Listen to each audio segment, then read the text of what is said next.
लगभग जितने भी लोग ब्लॉगिंग में होंगे ना, सबको पता होगा ईईएटी इस्टेब्लिश करना बहुत इंपॉर्टेंट है और हम सब इसी बारे में बात करते रहते हैं।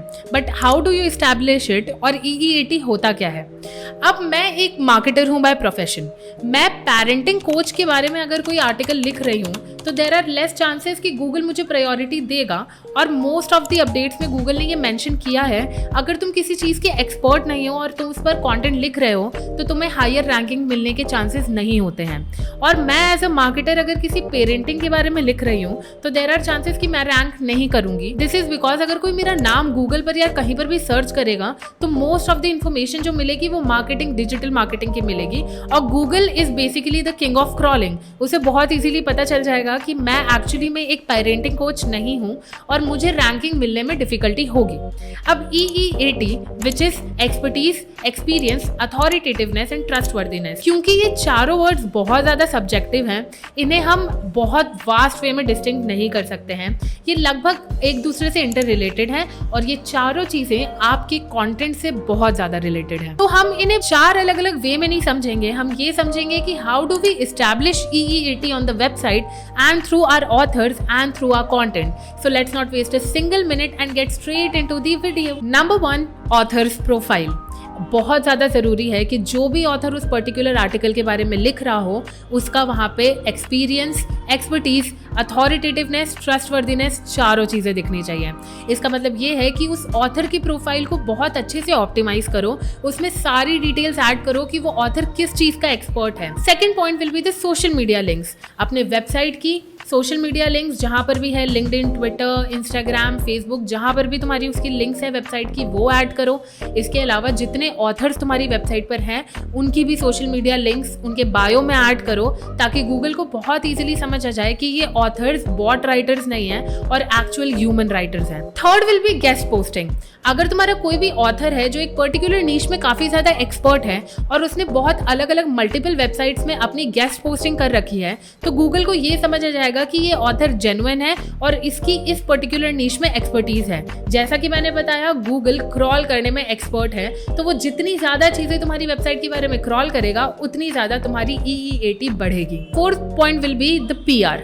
अगर तुम्हारी वेबसाइट काफ़ी ज़्यादा पुरानी हो गई है और तुम्हारा बजट अच्छा है, what you can do, the best way will be by doing PR. अपना विकिपीडिया पेज क्रिएट करना, अगर हो सके तो ऑथर्स का विकिपीडिया पेज क्रिएट करना। इसके अलावा अलग अलग वेबसाइट में आपकी वेबसाइट की मेंशनिंग हो कि ये वेबसाइट इस पर्टिकुलर चीज़ के बारे में काम करती है, कंटेंट लिखती है, एनीथिंग, मतलब जो भी जिस इंडस्ट्री से तुम रिलेटेड हो। इससे अगर तुम पीआर करवाते हो तो गूगल के सामने अथॉरिटी बढ़ेगी। वाई? बिकॉज गूगल क्रॉलिंग का किंग है। The next point will be expertise दिखाना। अब एक्सपर्टीज हम ऐसे जनरल वे में तो दिखा सकते हैं, but the best way to tell that this particular website is expert in that niche is through the content you are posting. Expertise is equal to the content. अब तुम अपने कंटेंट में एक्सपर्टीज दिखाओगे कैसे? There are multiple ways to do that. और सबसे ज्यादा important क्या है, जो तुम कंटेंट लिख रहे हो, don't make it a general article at all, add your expertise in that. For example, एक टॉपिक है how to cook rasgulla in Bengali style. अब इसमें गूगल ये कैसे पहचानेगा कि एक जनरल आर्टिकल क्या है और एक एक्सपर्ट आर्टिकल क्या है? अब जनरल आर्टिकल वाला जो बंदा होगा वो बेसिकली सिर्फ एक रेसिपी मेंशन करेगा कि तुम ऐसे ऐसे इन स्टेप से क्रिएट कर सकते हो, लेकिन जो एक्सपर्ट होगा वो ये भी बताएगा कि तुम्हें क्या यूटेंसिल्स यूज़ करने चाहिए, क्या चीज़ें तुम डाल के उसे और अच्छा बना सकते हो, उससे ये रेसिपी बनाने में कहाँ कहाँ यूजुअली प्रॉब्लम्स आती हैं, ताकि तुम उसे एकदम रियल लाइफ में एक्सपीरियंस कर पाओ। और गूगल भी इसी वे में समझता है कि एक एक्सपर्ट आर्टिकल क्या होता है और एक जनरल आर्टिकल क्या होता है। लेट्स टेक अनदर एग्जांपल कि टर्मरिक को स्किन में कैसे यूज कर सकते हैं।